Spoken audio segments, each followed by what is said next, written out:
সম্প্রতি চ্যানেলের সঞ্চালক জিল্লুর রহমান একটি ভিডিওতে অভিযোগ করেন, বৈষম্য বিরোধী ছাত্র আন্দোলনের অন্যতম সমন্বয়ক হাসনাত আব্দুল্লাহ দেশের একটি বেসরকারি হাসপাতালের মালিককে ফোন দিয়ে হুমকি দেন এবং হাসপাতালটি ভেঙে ফেলারও হুমকি দেন। জিল্লুর রহমানের এই ভিডিওর প্রতিবাদে হাসনাত আব্দুল্লাহ তার ফেসবুকে প্রতিবাদ জানিয়ে একটি পোস্ট লিখেছেন। কি সেই পোস্ট তা হুবহু তুলে ধরা হলো। হাসনাত আব্দুল্লাহ লেখেন, সম্প্রতি তৃতীয় মাত্রার সঞ্চালক ও সেন্টার ফর গভর্নেন্স স্টাডির নির্বাহী পরিচালক সাংবাদিক জিল্লুর রহমানের করা একটি ভিডিও সোশ্যাল মিডিয়ায় ফলাভাবে প্রচারিত হচ্ছে। ভিডিওটিতে তিনি দাবি করেছেন, রাজধানীর একটি হাসপাতাল কর্তৃপক্ষের সাথে আমি ধমকের সুরে কথা বলেছি এবং তাদের নানাভাবে হাসপাতাল গুলিয়ে দেওয়ারও হুমকি পর্যন্ত দিয়েছি, অথচ বাস্তবে এই ধরনের কোনো ঘটনা ঘটেনি। তার এই অভিযোগ পুরোপুরি অসত্য ও জঘন্য মিথ্যাচারের নামান্তর। ঘটনার সূত্রপাত হয় গতকাল সকালে, যখন ঢাকাস্থ বেসরকারি হাসপাতালে চিকিৎসাধীন অবস্থায় একটি বাচ্চা মারা যায়। মৃত্যুর আগে বাচ্চাটির চিকিৎসা বাবদ 2,20,000 টাকা বিল এসেছে বলে জানায় হাসপাতাল কর্তৃপক্ষ। সেখান থেকে 1 লক্ষ টাকা পরিশোধ করে নিহতের পরিবার। বকেয়া থাকে 1,20,000 টাকা।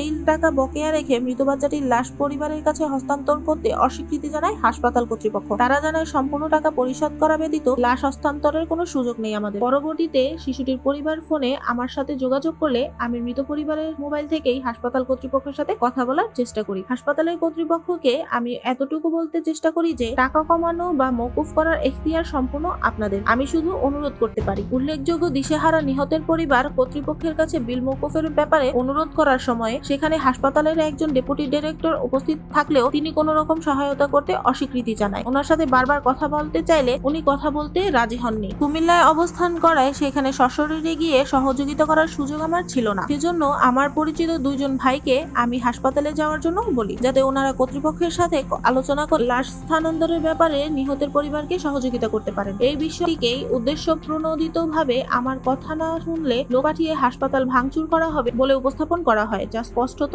অন্যায় এবং চরম মিথ্যাচার। ঘটনার বিস্তারিত জানার জন্য আমি আমার পরিচিত একাধিক সাংবাদিক কর্মীকে ওই হাসপাতালে যাওয়ার জন্য অনুরোধ করি। দৈনিক মানবজমিন ও যমুনা টেলিভিশনের 2 জন প্রতিনিধিকে আমি নিজে ফোন করে এই বিষয়ে অবহিত করি। তৎক্ষণাৎ তারা ঘটনাস্থলে উপস্থিত হয়ে হাসপাতাল কর্তৃপক্ষের সাথে এই বিষয়ে কথা বলতে চাইলে হাসপাতাল কর্তৃপক্ষ তাদেরকে বাইরে অপেক্ষা করতে বলে এবং অপেক্ষার কথা বলে। পরবর্তীতে কেউই তাদের সাথে যোগাযোগ করেননি, কথাও বলেননি। এই ঘটনার প্রেক্ষিতে পরবর্তীতে একজন ব্রিগেডিয়ার আমাকে ফোন করলে আমি তাকে এভাবেই বলি যে টাকা কমানোর ব্যাপারে আমি মানবিক জায়গা থেকে আপনাদের কাছে অনুরোধ করতে পারি কেবল। সে অনুরোধ আপনারা বিবেচনা করবেন কি করবেন না তা একান্তই আপনাদের প্রাতিষ্ঠানিক পলিসিগত সিদ্ধান্ত, কিন্তু আপনারা তো আমাদের অনুরোধটাই শুনছেন না। দায়িত্বরত কেউ কথাও বলতে রাজি হচ্ছেন না। এরকম অসহযোগিতামূলক আচরণ কি একটা নিহতের পরিবার আদৌ ডিজার্ভ করে? স্রেফ টাকার জন্য একটা বাচ্চা শিশুর লাশ আপনারা আটকে রেখেছেন, তার পরিবারের অনুরোধটুকু পর্যন্ত শুনছেন না। এটা কি কোনো ধরনের পেশাদার আচরণের উদাহরণ?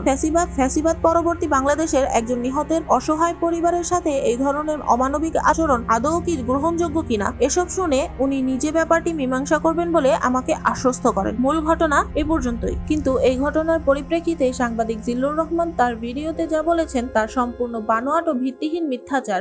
নিজের পূর্ব পরিচিত চিকিৎসকের মন গড়া গল্প শুনে এবং আমার পক্ষ থেকে কোনো ধরনের স্টেটমেন্ট না নিয়ে তিনি যে একপাক্ষিক বয়ান তৈরি করেছেন তা কোনোভাবেই নিরপেক্ষ সাংবাদিকতার সংজ্ঞায় পড়ে না। অন্তত জিল্লুর রহমানের মতন একজন নির্ভরযোগ্য সাংবাদিক, যে কিনা দীর্ঘ সময় ধরে ফ্যাসিবাদের বিপক্ষে সবর ও শক্ত অবস্থানে ছিলেন, যার মুখ থেকে সত্যকে সত্য এবং মিথ্যাকে মিথ্যা হিসেবে উপস্থাপিত হতে দেখে আমরা ফ্যাসিবাদী খুনি হাসিনাকে উৎখাতের শক্তি ও সাহস পেয়েছি বছরের পর বছর। তার থেকে এমন একপাক্ষিক, ভিত্তিহীন আর বায়াসড বক্তব্য কখনোই প্রত্যাশা করি না আমরা। ওনার অমন বক্তব্য ও তার ফলাপ্রচার আমাদের ভীষণভাবে আশাহত করে। পূর্ব পরিচয়ের সূত্র ধরে কোন রকম সত্য মিথ্যা যাচাই না করে এই ধরনের পক্ষপাতদুষ্ট বক্তব্য সাংবাদিক জিল্লুর রহমানের বস্তুনিষ্ঠাকে অত্যন্ত বাজেভাবে প্রশ্নবিদ্ধ করে। ভবিষ্যতে যে কোনো বক্তব্য নৈর্ব্যক্তিকভাবে গ্রহণযোগ্য হবে কিনা সেটাও এখন প্রশ্ন সাপেক্ষ বিষয়।